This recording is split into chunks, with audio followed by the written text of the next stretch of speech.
50, 100, 200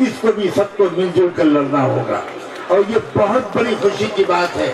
آپ دیکھیے کہ اس منچ پر بھی آپ دیکھیے ایک مسلم سماج کا نمائندہ بیٹھا ہے, ایک ہندو سبھا کا نمائندہ بیٹھا ہے, ایک سکھ سماج کے نمائندے بیٹھے ہیں. کیا یہ اس بات کی علامت نہیں ہے؟ اس دیش کو بانٹنے میں تم کبھی کامیاب نہیں ہو سکتے. اس دیش کی مٹی میں محبت ہے, اس دیش کی مٹی میں آپس میں ایکتا اور اتحاد ہے. تمہیں چھیڑا نہیں تھا, ہم اپنے اپنے کاموں میں لگے ہوئے تھے. شکریہ تمہارا کہ تمہاری عقل ماری گئی اور تم نے ہمیں چھیڑ دیا ہے. اب تم دیکھو گے ہماری طاقت. ہمیں یہ یقین ہے, ہم اس یقین والے لوگ ہیں کہ اس زمین میں جو ہوتا ہے وہ اس زمین و آسمان کے پیدا کرنے والے کے حکم سے ہوتا ہے, اس کی مرضی سے ہوتا ہے, اس کی پلاننگ سے ہوتا ہے. تقدیر کہتے ہیں پلاننگ کو. اور یہ بھی یاد رکھنا, اللہ کی پلاننگ جو ہوتی ہے وہ ایسی زبردست ہوتی ہے کہ اس میں ہمیشہ شروع میں پہیا الٹا چلتا ہوا نظر آتا ہے. یہ ہمیشہ یاد رکھنا, ہمیشہ یاد رکھنا. آپ پڑھے لکھے لوگ ہو, جتنے قصے قرآن مجید میں سچے واقعات انسانی تاریخ کے بیان کیے گئے ہیں, اس میں ہمیشہ جب اللہ نے یہ فیصلہ کیا ہے کہ اپنے سسٹم کو بدلوں گا, ورلڈ آرڈر کو بدلوں گا, اب ظلم کی جگہ پر انصاف کے نظام کو قائم کروں گا, تو پہلے مظلوموں پر ظلم اور اتیاچار بڑھنا شروع ہوتا ہے. یاد رکھنا, جب مظلوموں پر ظلم بڑھنا شروع ہو تو یہ گھبرانے کا وقت نہیں ہوتا. یہی تو اصل میں کلائمیکس کے قریب ہونے کا وقت ہے, یہی اصل میں جنگ کے جیتنے کا وقت ہے. اس راز کو سمجھو, اس بات کو اچھی طرح سمجھو. اگر ظلم کو بڑھتا ہوا دیکھو دنیا کے کسی بھی خطے میں, ظلم اگر عربی میں بھی ہوگا تو ناکام ہوگا, ظلم اردو میں ہوگا تو ناکام ہوگا, ظلم پاکستان میں ہوگا تو ناکام ہوگا, ظلم مکے اور مدینے میں ہوگا تو ناکام ہوگا, اور ظلم اگر بھارت میں ہوگا تو ناکام ہوگا. مظلوموں کے اکٹھا ہونے کا وقت آ گیا ہے. اب بھارت کے تمام مظلوموں کو اکٹھا ہو جانا چاہیے, اور اکٹھا ہونا شروع ہو گیا ہے. آپ بار بار یہ سین دیکھتے ہیں یہاں بھی اور دیش کے کونے کونے میں. اب مظلوم سماج کے لوگ اور انصاف کے پسند کرنے والے لوگ, سچائی کی گواہی دینے والے لوگ اب یہ آپس میں فاصلوں کو ختم کر دینے کا فیصلہ کر چکے ہیں. اب یہ سب مل کر آپ کو ساتھ لے کر, اور میں تو کہتا ہوں آپ کے پیچھے چل کر اس جنگ کو جیتنے کا وعدہ کرتے ہیں, اس جنگ کو جیتنے کا وعدہ کرتے ہیں. نوجوانوں, تمہیں مبارک ہو, تم ہو اس تحریک کے لیڈر, تم ہو اس تحریک کے قائد. میری بیٹیوں, میری بہوؤں, میری نوجوان بہنوں, تم ہو اس تحریک کے قائد. اس تحریک پر کسی پولیٹیکل پارٹی کا بینر نہیں لگنے دینا ہے. ہم اس تحریک پر کسی قیمت پر کسی پولیٹیکل پارٹی کا بینر نہیں لگنے دیں گے. ہم دھوکہ کھاتے کھاتے تھک چکے. میرے اشاروں کو سمجھنا, ہم دھوکہ کھاتے کھاتے تھک چکے ہیں. اب ہمیں بھروسہ کسی پر نہیں رہا. اب ہمیں بھروسہ اپنی ذات پر اور اپنی قوم پر ہے, اپنے سماج پر ہے, جس کے اندر انسانیت ابھی بھی زندہ ہے. یاد رکھنا, ہمارے ملک کی جو اوور ویلمنگ میجورٹی ہے آج بھی اچھے انسانوں پر مشتمل ہے. یہ مٹھی پر تھوڑے سے لوگ ہیں جنہوں نے زور زور سے بول کر, جھوٹ بول کر, 15 لاکھ کی امیدیں کبھی دلا کر, کبھی اچھے دن کا لالچ دلا کر, کبھی EVM کا غلط استعمال کر کے, کبھی منظر مسجد کا مدعا چھیڑ کر, کبھی ٹرپل طلاق کا نان ایشو اٹھا کر, خدا جانے کہاں کہاں سے یہ ایشو لے کر آتے ہیں. کیا یہ دیش کے مسائل ہیں؟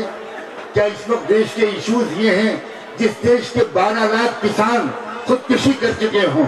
اس دیش کی پوری لیڈرشپ کو لگ جانا چاہیے اپنے کسانوں کے پروٹیکشن میں, اپنی اکنامک سسٹم کو درست کرنے میں. جس دیش کے میں 45 سال میں اتنا نان امپلائمنٹ کبھی آیا نہیں, اتنا بے روزگاری کبھی ہوئی نہیں. نوجوان کس قدر بے روزگار ہے, جاب نہیں مل رہا ہے لوگوں کو. ابھی چند مہینے کے پہلے کی بات ہے کہ لکھنؤ کی میونسپل کارپوریشن نے ایک اشتہار نکالا, ایک ایڈورٹیزمنٹ نکالا کہ شہر کے گٹر صاف کرنے کے لیے ہمیں نوجوان چاہیے، ہمیں لوگ چاہیے۔ لوگوں نے اپلیکیشن دی، سینکڑوں اور ہزاروں کی تعداد میں اپلیکیشنز آ گئیں۔ جو کمیٹی بیٹھی چیئرمین صاحب کی صدارت میں، انہوں نے پہلی بار یہ فیصلہ کیا کہ ہم صرف ریٹن ایگزام لے کر اپائنٹمنٹ نہیں کریں گے، ہم انٹرویو لیں گے ایک ایک شخص کا، اور ہم دیکھیں گے کہ وہ کون ہے۔ کیونکہ پچھلا تجربہ ہمارا یہ ہے کہ ہم جن لوگوں کو اپائنٹ کرتے تھے وہ خود گٹر صاف نہیں کرتے تھے، وہ کچھ غریب بچوں کو کرائے پر لے کر ان سے گٹر صاف کرواتے تھے اور تھوڑی سی تنخواہ ان کو دے کر باقی سب اپنی جیب میں رکھ لیتے تھے۔ اب ہم پرسنل ان کو، جس کو بھی انٹرویو میں جو کلیئر ہوگا اس کو گٹر صاف کرنے کے لیے گٹر میں اتاریں گے اور اس کا پرسنل ایکسپیرینس اور پرفارمنس دیکھیں گے، کیا وہ گٹر صاف کر سکتا ہے۔ اس کے بعد اپائنٹمنٹ کریں گے، اس کے بعد دیکھیں گے۔ جب لوگ اتر گئے، بڑی تعداد میں اتر کر گٹر کو صاف کر کے دکھایا، اس کے بعد ان کو کال کیا گیا ایک ایک کر کے۔ تو جب بلایا گیا اور ان سے پوچھا گیا کہ آپ کہاں تک پڑھے ہیں، تو کسی نے کہا کہ میں نے MBA کیا ہے، کسی نے کہا کہ میں نے M.Tech کیا ہے، کسی نے کہا کہ میں نے B.Tech کیا ہے، کسی نے کہا کہ میں انجینئر ہوں۔ حیرت میں پڑ گئے لوگ کہ اتنی ہائی کوالیفیکیشن کے لوگ یہ گٹر صاف کرنے کے جاب کو کیوں چاہ رہے ہیں۔ تو انہوں نے کہا کہ میں 5 سال ہو گئے اپلائی کرتے کرتے، ہمیں جاب نہیں ملا، اب کیا کریں کہ بھوکے مر رہے ہیں، بوڑھے ماں باپ ہیں، میری شادی ہونے والی ہے، مجھے یہی گٹر صاف کرنے کے ذریعے سے میں روزی روٹی چلا پاؤں گا۔ جس دیش کی $5 ٹریلین کی اکنامی کا جھوٹا اعلان اور سپنا دکھایا جا رہا ہے، اس دیش کی سچائی یہ ہے کہ کروڑوں نوجوان جاب تلاش کر رہے ہیں، ان کو جاب نہیں مل رہا۔ بجائے اس کے کہ ان ایشوز کی طرف دھیان دیا جائے، کسانوں کی آتم ہتیا کی طرف، مزدوروں کے ان کے حقوق کی طرف، بجائے اس کے کہ امپلائمنٹ کریٹ کیے جائیں، انڈسٹری کو ترقی دی جائے۔ جو بڑے بڑے کارپوریٹ سیکٹر کے لوگ ہیں وہ ہمارے اور تمہارے گاڑی کمائی کا پیسہ بینک سے لے کر باہر بھاگ رہے ہیں، ان کو باہر بھاگنے دیا جا رہا ہے، اور ہمارے لیے CAA اور NRC اور NPR کا تماشا کھڑا کیا جا رہا ہے۔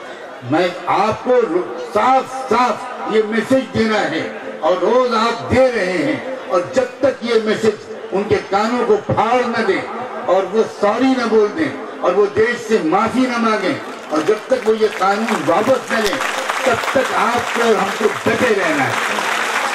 آپ اپنی قیمت سمجھو میری بہنوں اور بیٹیوں، آپ اپنی قیمت سمجھو۔ آپ نے شروعات کی اور دیش نے رسپونڈ کیا، دیش آپ کے پیچھے چل رہا ہے۔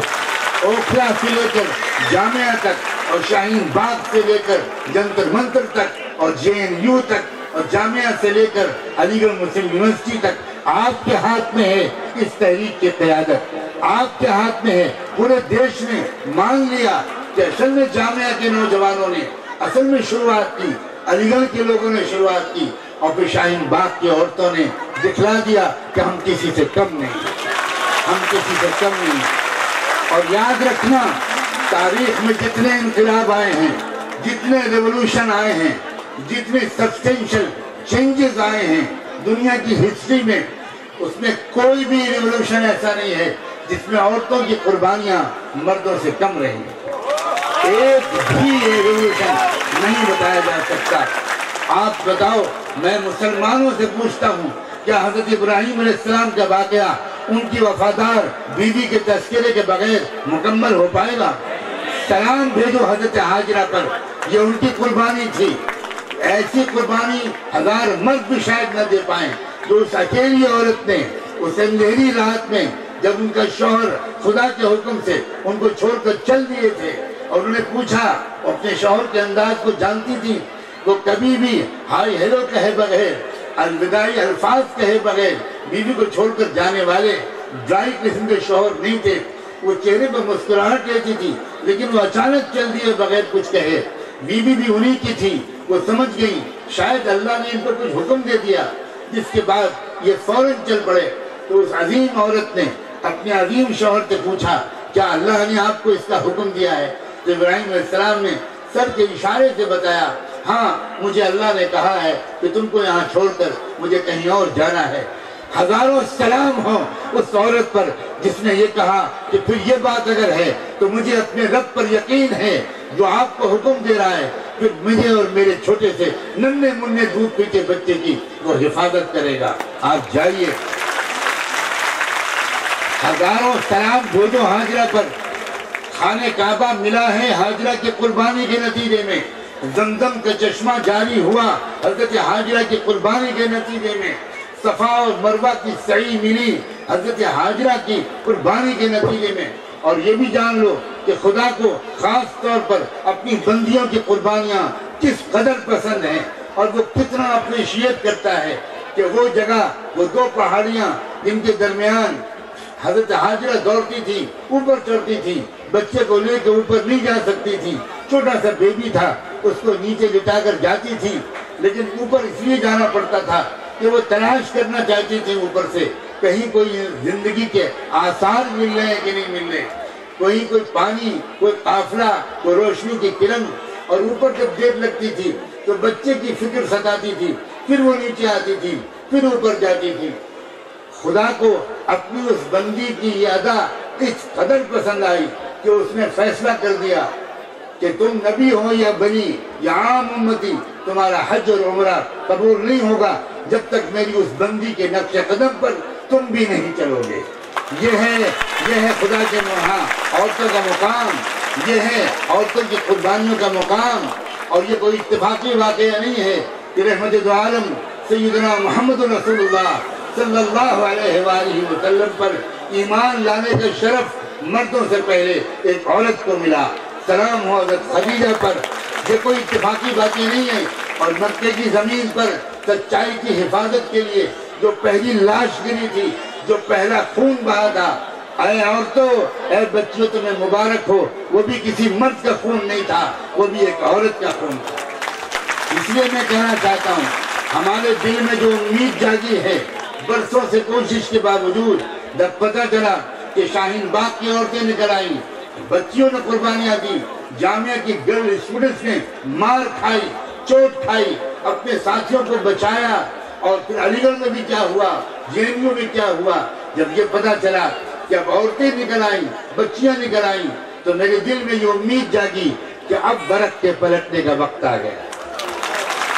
اب منزل دور نہیں ہے، اب منزل دور نہیں ہے۔ تمہارا حوصلہ، تمہارا ایک ایک جملہ تمہارے گھر کے مردوں کو ہمالیہ پہاڑ سے زیادہ طاقت دے دے گا۔ تم اپنی ہمتوں کو پہچانو۔ ماؤں سے کہتا ہوں، اپنے بچوں کو انکریج کرو، قدم پیچھے نہیں ہٹانا۔ یہ دیش کی آزادی کا مسئلہ ہے، یہ کروڑوں مظلوموں کو ان کے چھینے ہوئے حق کے دلانے کا مسئلہ ہے۔ بہنوں کو چاہیے کہ اپنے بھائیوں کو بڑے پیار کے ساتھ اس میدان میں ڈٹے رہنے کی ان کی اپیل کریں۔ بیویوں کو چاہیے کہ اپنے شوہروں کو انکریج کریں۔ آپ بہت بڑا انقلاب لا سکتی ہیں، اور آپ خود معلومات بھی حاصل کریں، اپنے اسکول اور کالجز میں، اپنی سوسائٹی میں، اپنے محلے میں، اپنے پڑوس میں جو نان مسلم آپ کی سہیلیاں، آپ کی پڑوسنیں، آپ کی کلاس فیلوز یا آپ کی ٹیچرز یا عام لوگ جو یہاں کھڑے ہیں، میرے پیارے نوجوان، میں ان سے بھی کہتا ہوں کہ نان مسلم بھائیوں اور بہنوں کو بھی آپ سمجھائیے کہ یہ NRP کیا ہے، یہ CAA کیا ہے۔ بہت سے لوگ ابھی تک نہیں جانتے، اور وہ یہ بھی سمجھتے ہیں کہ بلا وجہ کچھ مسلمان یا کچھ گمراہ قسم کے لوگ اس مسئلے کو اتنا بڑا بنا رہے ہیں۔ اصل میں ان کو جو بتایا جا رہا ہے وہ بالکل جھوٹ ہے، جو کچھ کہا جا رہا ہے وہ بالکل جھوٹ ہے۔ جو سچائی ہے ان قانونوں کی، وہ سچائی جس انسان کے سامنے بھی آئے گی وہ یہی کہے گا کہ بھئی یہ قانون تو بہت زیادہ ظلم پر مبنی ہے۔ میں امید کرتا ہوں کہ آپ کا جوش، آپ کی ہمت، آپ کا حوصلہ، یہ جب تک منزل تک نہ پہنچے آپ، تب تک آپ کو ایک قدم پیچھے نہیں ہٹنا ہے۔ آپ کو ذرا بھی مومنٹم کو کم نہیں ہونے دینا، آپ کو مضبوطی کے ساتھ جمع رہنا ہے۔ اس لیے کہ شاید کچھ لوگ سمجھتے ہیں کہ تھوڑے دن کے بعد لوگ تھک جائیں گے، اپنے اپنے دھندوں میں لگ جائیں گے، اور ہم اپنا بار کاری کر لیں گے۔ آپ کی طرف سے، میں آپ کی اجازت سے ان کو یہ پیغام پہنچانا چاہتا ہوں، سال، 2 سال، 5 سال، 10 سال ہم ڈٹے رہیں گے جب تک کہ تم ان قانونوں کے واپس بھی لوگے اور معافی بھی مانگے۔ تم کو معافی مانگنی پڑے گی، صاف بات یہ ہے، یہ لوکتانترک دیش ہے، یہ سیکولر ڈیموکریسی اس کی رگ و پے میں بسی ہوئی ہے، اس کی مٹی کے اندر سیکولرزم ہے، اس کی مٹی کے اندر ڈیموکریسی ہے، اس کی مٹی کے اندر بھائی چارہ ہے۔ یہ اس کو آپ اس طرح ختم نہیں کر سکتے۔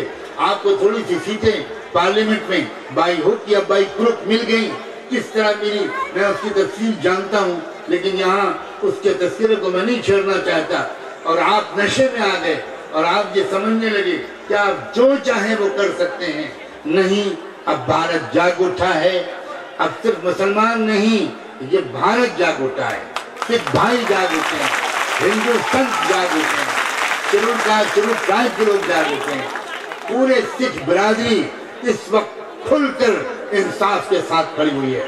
میں سکھ برادری کو بھی سلام بولتا ہوں، ان کے دھارمک رہنماؤں کو اور آنریبل جتھیدار صاحب کو بھی سلام بولتا ہوں، گیانی جی کو بھی سلام بولتا ہوں۔ میں خود دربار صاحب گیا تھا، میں خود بڑے بڑے سکھ گیانیوں سے ملا ہوں، انہوں نے صاف کہا ہے کہ یاد رکھیے پورے بھارت کے مسلمانوں کو یہ پیغام دے دیجئے کہ ہم آپ کے اشارے پر ہیں، آپ جس وقت کہیں گے ہم آپ کی جان، مال، عزت و آبرو اور آپ کے کونسل رائٹس کے لیے آپ کو پیچھے رکھ کر ہم آگے بڑھیں۔ اور یاد رکھنا ایک وقت آتا ہے، ایک وقت آتا ہے، خدا کی تقدیر میں ایک وقت آتا ہے۔ میں نے پہلے بھی کہا تھا پہیہ الٹا چلتا ہے، شروع میں پہیہ الٹا ہمیشہ چلا، موسیٰ علیہ السلام کے زمانے میں چلا، یوسف علیہ السلام کے زمانے میں چلا، اللہ کے رسول کے زمانے میں چلا، ہمارے ملک کی جنگ آزادی میں بھی پہلے پہیہ الٹا چلا۔ 25,000 لوگوں کو پھانسیاں دی گئی، پیڑوں پر لٹکائی گئی ان کی لاشیں، اور کیا کیا ہوا، لیکن بالآخر ملک کو آزادی ملی۔ میں اچھی طرح جانتا ہوں کہ ان قربانیوں کی ابھی ضرورت نہیں پڑے گی، تھوڑی سی قربانیوں سے کام چلے گا۔ یاد رکھنا تھوڑی سی قربانی، تھوڑی سی ہمت، تھوڑی سی مردانگی وہ دکھانے سے کام چلے گا۔ اور میں آپ کی طرف سے پورے ملک میں مسلسل ٹریول کر رہا ہوں، میں آپ کی طرف سے پورے ملک میں پیغام پہنچاؤں، آپ کی اجازت ہے میں پہنچاؤں پورے ملک میں اس بات کو، میں آپ کی طرف سے اس پیغام کو پہنچانا چاہتا ہوں، اس لیے کہ آپ نے پہل کی ہے اور آپ ہی کو آخر تک لیڈ کرنا ہے۔ آپ کی ذمہ داری زیادہ ہے، آپ کی ذمہ داری زیادہ ہے، اس لیے میں آپ سے کہہ رہا ہوں، اے نوجوانوں، میں آپ سب سے بھی کہہ رہا ہوں کہ یہاں کھڑے ہو، کاش کہ میرے پاس وقت ہوتا اور میں آپ سب سے الگ الگ آ کر ملتا، آپ کی روشن پیشانیوں کو چومتا اور آپ سے کہتا کہ خدا نے تم خوش نصیب ہو کہ تم کو چنا ہے اس ملک کے مظلوموں کو ان کا حق دلانے کے۔ یہ معمولی نیکی نہیں ہے، یہ معمولی عبادت نہیں ہے، یہ معمولی سعادت نہیں ہے۔ ایک کتے کے پلے کو پانی پلا دینے پر زندگی بھر کے گناہوں کو جو شفیق پروردگار معاف کر سکتا ہے، وہ کروڑوں مظلوموں کو ان کے حقوق دلانے والے لوگوں کو کس قدر آسانی کے ساتھ معاف کر کے ان کو جنت کے اعلیٰ مقامات تک پہنچائے گا۔ ہماری یہی تمنا ہے، ہماری یہی آبرو ہے۔ ہمیں کسی سے نہ داد چاہیے، نہ ہمیں کسی سے انعام چاہیے۔ ہمیں انعام اگر چاہیے تو اپنے مالک سے چاہیے، اس کی رضا چاہیے، اس کی مغفرت چاہیے۔ اپنے کیریکٹر کو مضبوط کرو، ہمتوں کو بلند کرو، کیریکٹر کو پاک صاف کرو اور خدا سے استقامت مانگو، انشاءاللہ فتح تمہاری ہوگی۔ میں امید کرتا ہوں کہ میری یہ حاضری جائے گا نہیں جائے گی۔ میں آپ کی طرف سے پورے ملک کو یہ پیغام پہنچا رہا ہوں کہ اس پورے تحریک کو جاری رکھنا شاہین باغ کی بیٹیوں اور بہوؤں کا یہ پیغام ہے، بہنوں کا یہ پیغام ہے، نوجوانوں کا پیغام ہے، جامعہ اور اوکھلا کا یہ پیغام ہے، اس در و دیوار کا یہ پیغام ہے۔ بس میں آپ سب کا شکریہ ادا کرتا ہوں، بہت بہت شکریہ، بہت بہت شکریہ، بہت بہت شکریہ۔